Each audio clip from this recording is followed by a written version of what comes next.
Okay, this is another quick demonstration mainly for the Langley College of Art and one or two other groups that I teach. Subject for this video is the Blue Footed Booby, which is a rather curious species of bird.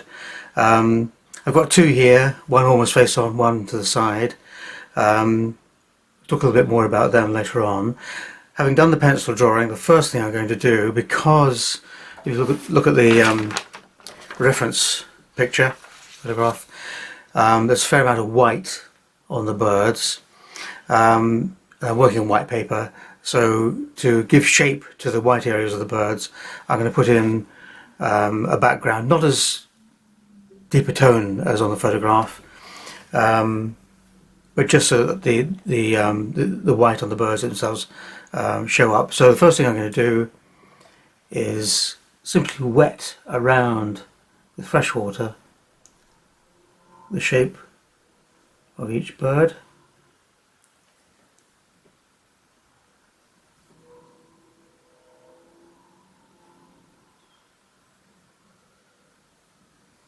I'm not being too accurate. By doing this, when you start to put the wash on, you can put the wash on quickly, it spreads quickly. I'll just turn that upside down to get round to the other side of that bird. It means that the wash will flow very quickly and you will end up with fewer brush strokes showing up in the background. So just making sure I've got that all more or less wet.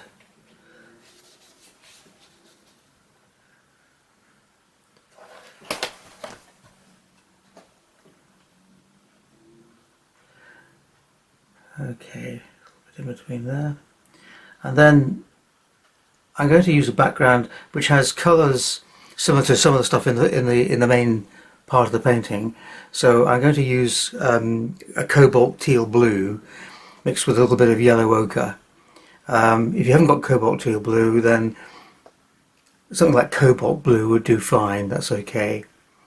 So I'm just going to drop some of that in now. I'll work from one side to the other.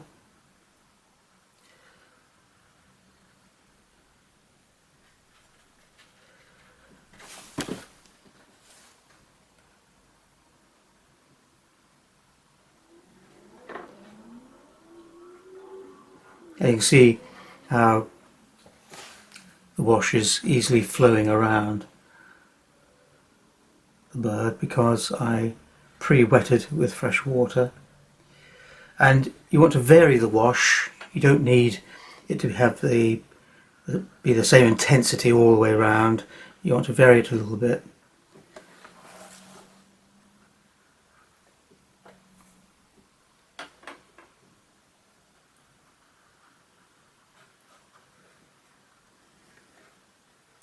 The main thing is not to end up with any hard edges within the wash itself, and you want to work quite quickly.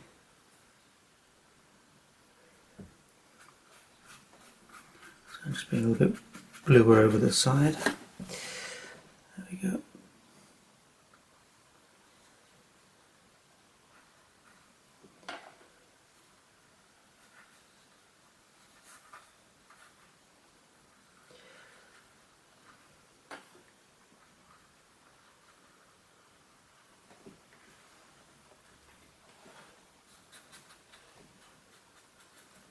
Okay, that's good enough. So I'm going to dry that off. Right, so that's the background. That'll just give me enough tone there in the background to make the white areas on the birds stand out. These birds have this lovely, well, the wing area is a lovely sort of beautiful reddy brown colour with some nice white highlights on top. So I'm going to do those next, do those first. Let's get the right brush.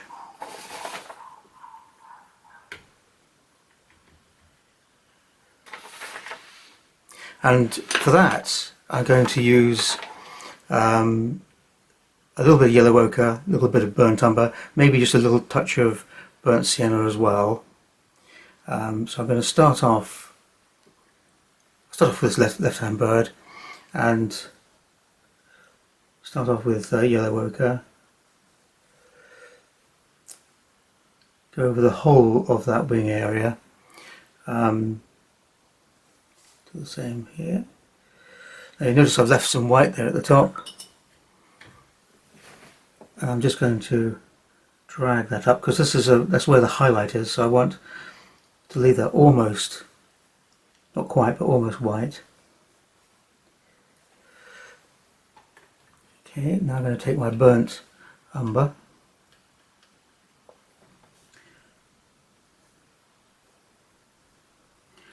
Working wet into wet.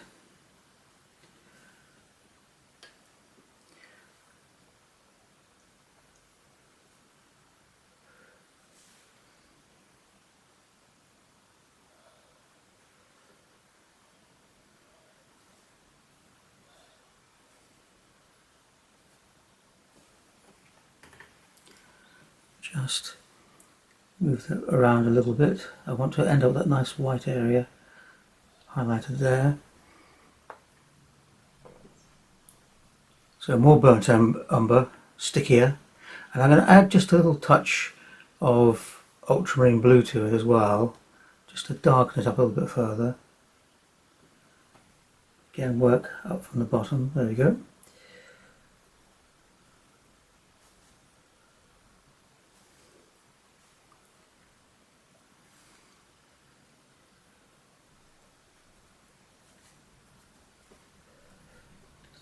A little dark line near the top there.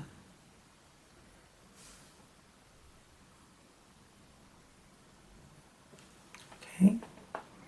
And again, whilst that's wet, just soften that up a little bit. There we go. That's okay. And then this little tail area bit here is even darker, so I'm going to go in again with the same mix, burnt umber, but a little bit more blue perhaps, just make that a little bit darker. Yep.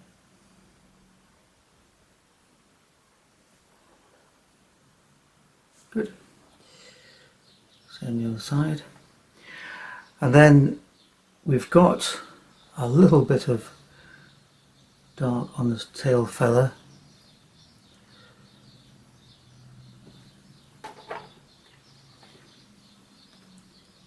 Use a bit of water to drag that out a little, soften it up here and there. That's okay. Just going to use a little bit of yellow ochre just to get a bit of a shade there. That's fine. Good. Okay.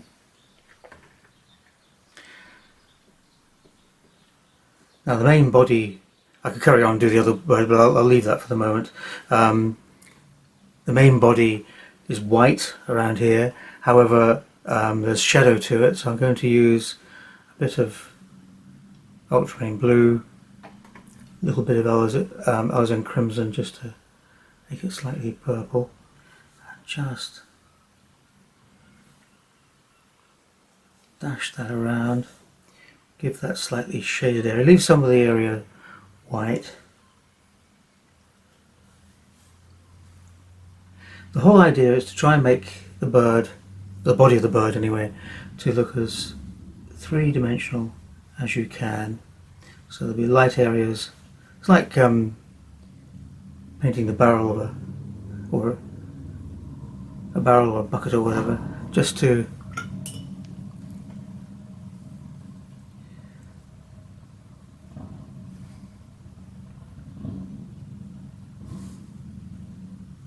there.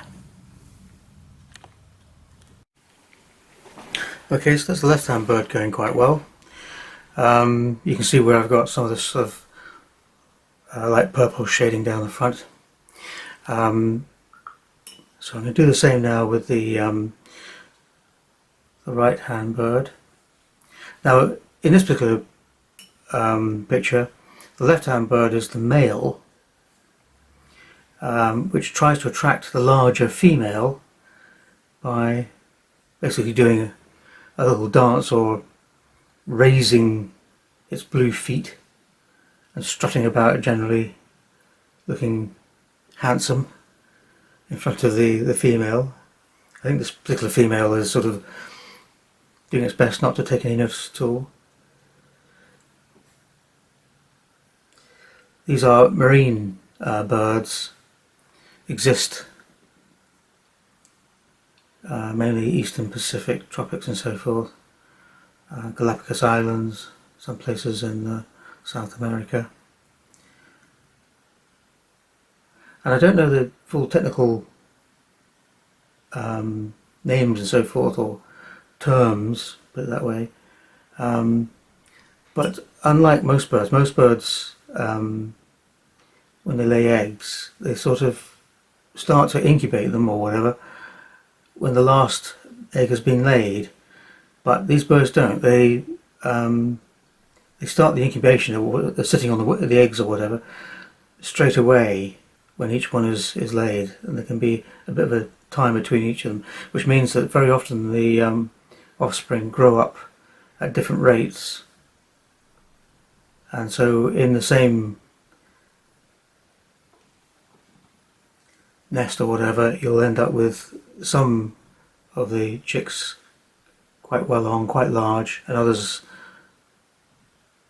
quite small. And they have been known in times of where there hasn't been a lot of food around to apparently to for some of the siblings, the larger siblings, to attack and then eat some of their younger rivals.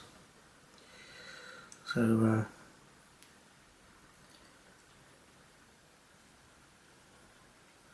funny, strange birds always produce a smile when you look at them because of their expressions and so forth. But as with all things to do with these sort of things, nature, then everything's not always as it seems. So that's coming on quite nicely. So going in now with the burnt umber, sticky burnt umber, with a bit of ultramarine blue just to darken it up.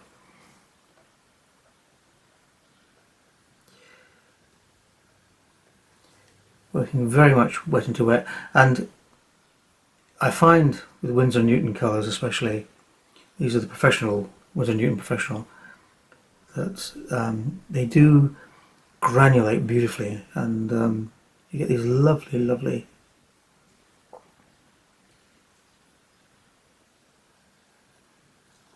granulated areas where you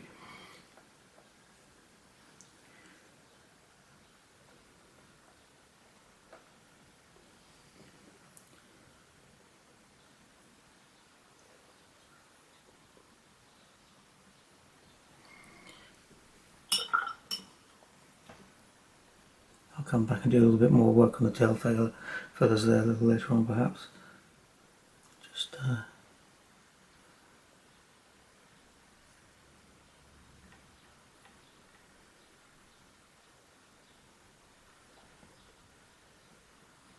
if what you're doing, like I'm working on the tail feathers here, if the colours that you can see on the photograph just don't look quite right, then don't be afraid to change them.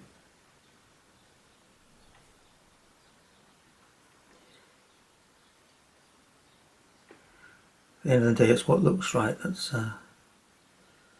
important. Okay, that's fine, good. And now, to catch up with the left hand, the male bird, I'm just going to again mix up my ultramarine blue with a little bit of alizarin crimson to give me that sort of shaded area.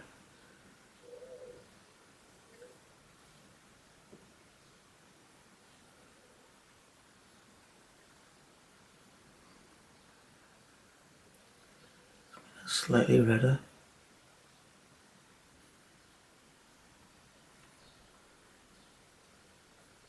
Okay,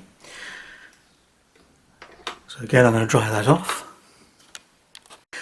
Next area to work on are the beaks. Now the beaks have a fair amount of there's blue, so ultramarine blue, dark areas, light areas, nice bony sort of structure. So going from very, very light, almost blue, to quite a dark tone as well. So ultramarine blue, burnt umber, and just use a thin brush and play around with that as much as you can in order to emulate those sort of bony structure. Now the bird to the left, the beak is it's foreshortened, and it's got quite a lot of light on top of it, so I'm just going to wet that, put a little light tone of blue on it, and then just start to work in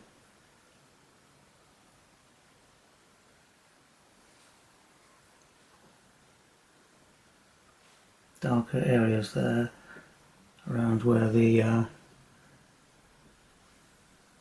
is.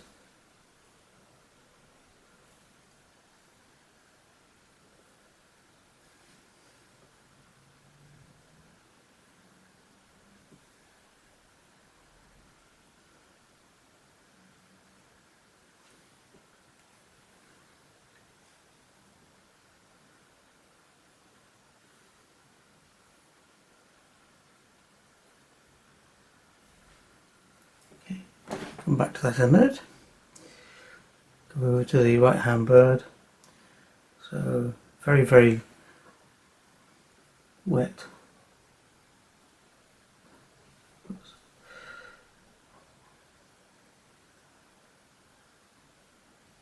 Slightly dirty ultramarine blue. Whilst that's what I can start to introduce a little bit more. It's a little bit too bright.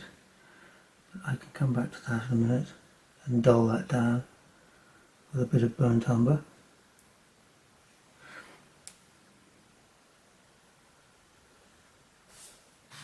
It's easier if I took it this way.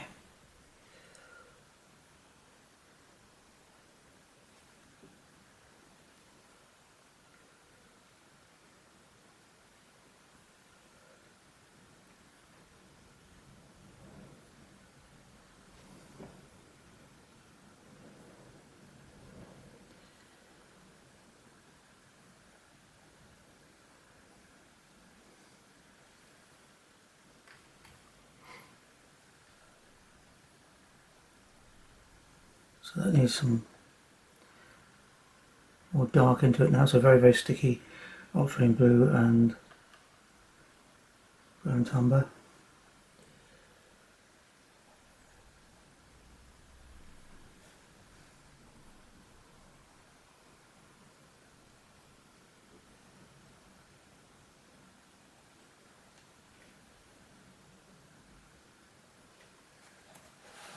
Go back to the left hand bird, just put 1 or 2 other details in there.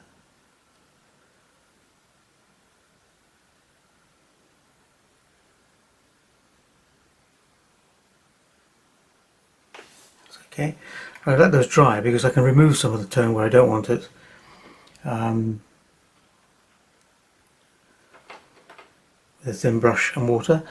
And whilst those are drying, I'm just going to do the feet, and for this I'm going to use my cobalt teal blue and a little bit of ordinary cobalt blue as well, I think, just to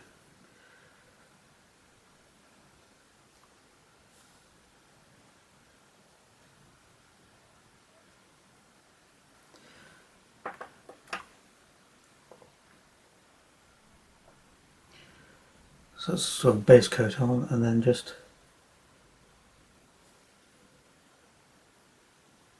use the cobalt blue where I want some darks.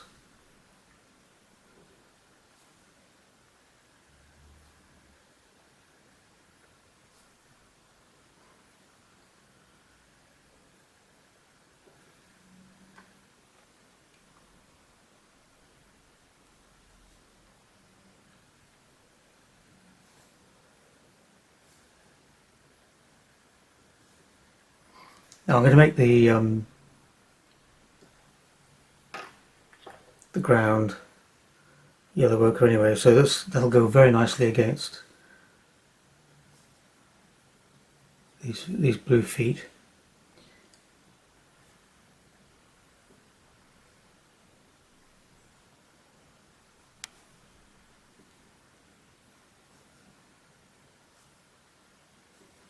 Okay, so that's those started. They just need a few more darks in them.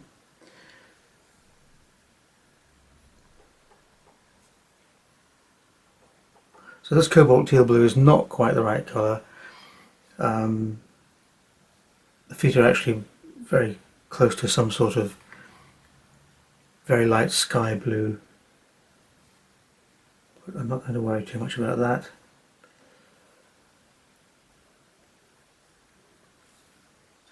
Darken them down the rear side with a bit of cobalt.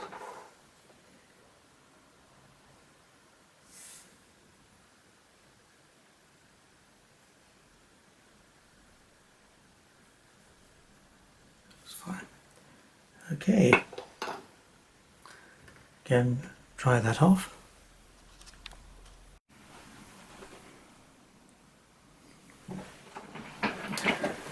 Okay, now the eyes are very small, and so I think it's quite alright to do those with a thin black pen.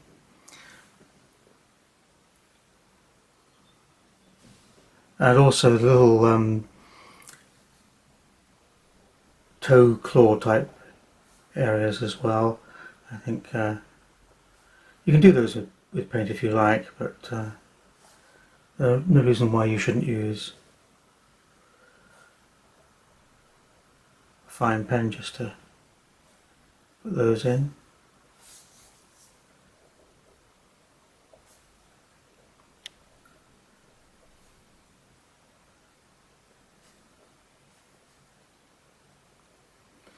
Okay, now the next thing to do, in fact almost one of the final things to do, is the head area, where you can see you've got all these little fine streaks radiating out on the top of the head.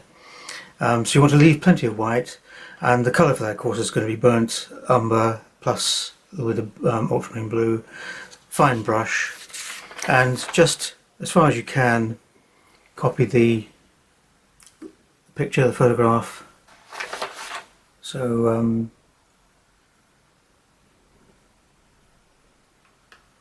just going to make up this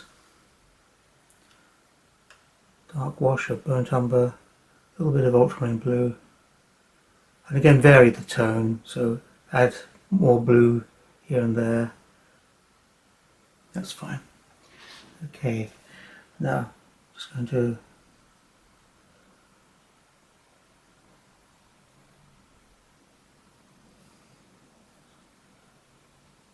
lay that on top, so a nice fine brush, working out towards the edge, working in the direction of the feathers. Got a grey area there, so just bring that around.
Where it comes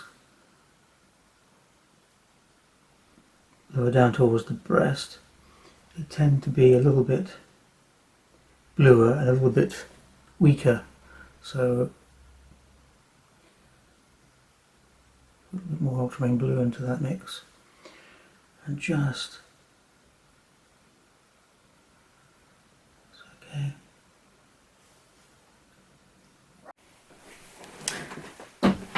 Okay, so you can see where I've carried on now with the marks on the heads.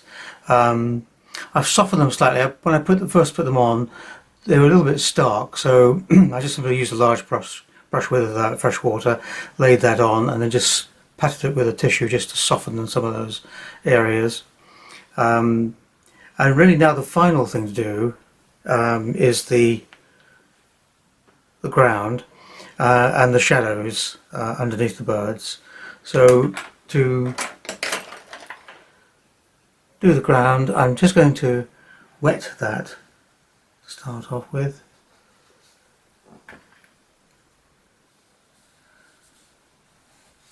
And in nice sort of complementary colour for the ground against the blue of their feet is going to be yellow ochre, so that's nice and wet. Let's just drop some nice light yellow ochre into that, just to get that going.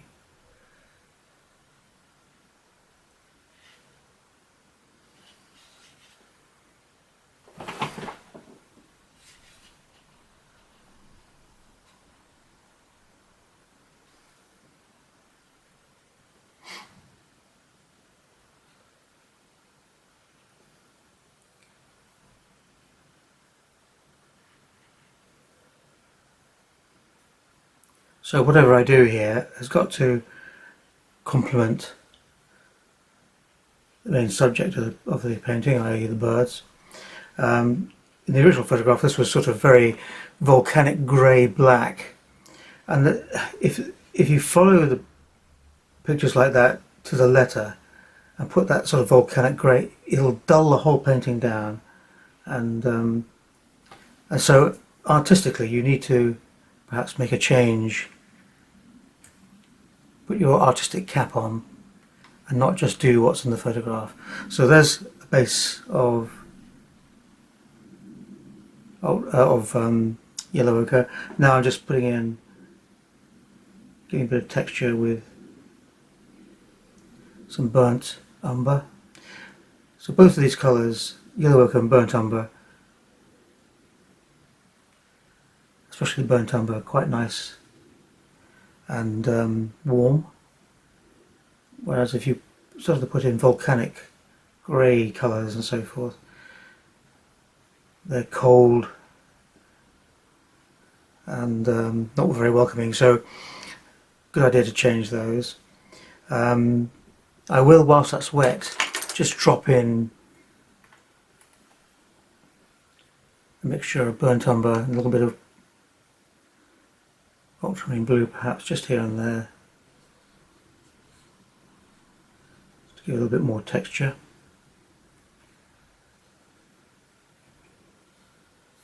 That's fine. Now dry that off. Right, so I'm going to put in some shadow, nothing too much. I'll have the sun sort of fairly well overhead, so I'm not looking for anything particularly big. So I'm mixing up burnt umber, a little bit of violet as well, just to warm it up a little bit.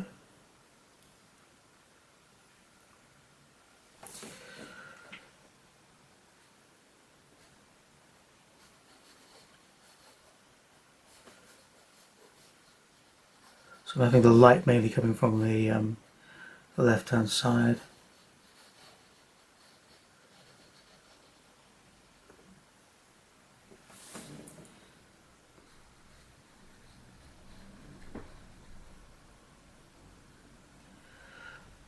Now what a lot of people don't appreciate or don't remember is that there are two parts to a shadow like this. There is the main part, I'm painting it at the moment, just darkening that a little bit, but there's also what we call the proximity shadow too, and if you put your hand down onto a surface, you'll find that just right beside your fingers, your hand, right in the crevice there, if you like, between your hand and the surface it's lying on, it's very, very dark. Just there.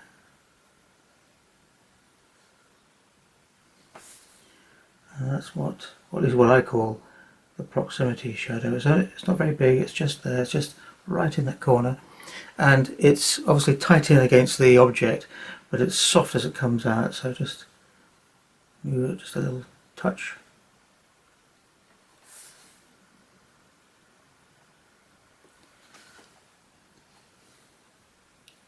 It's always best to try and get shadows on in one go. I'm not doing very well here with that, but that'll be alright. That's okay.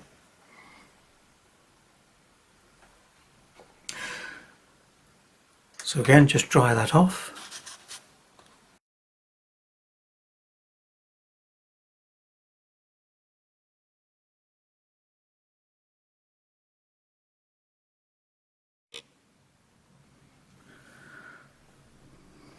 There we go.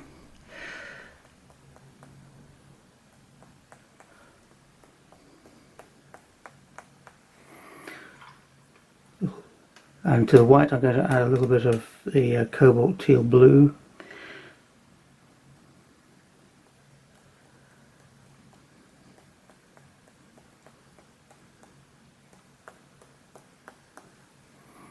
And finally just a little bit of burnt umber. So these are colours that I've already used in the painting.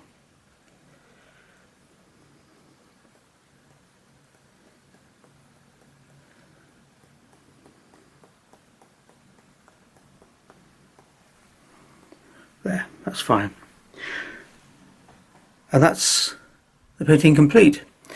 Quite simple, using a lot of wet and to wet. Anyway, I hope you enjoy your painting, and thank you for watching, and may you have plenty of success in trying to make these boobies look live.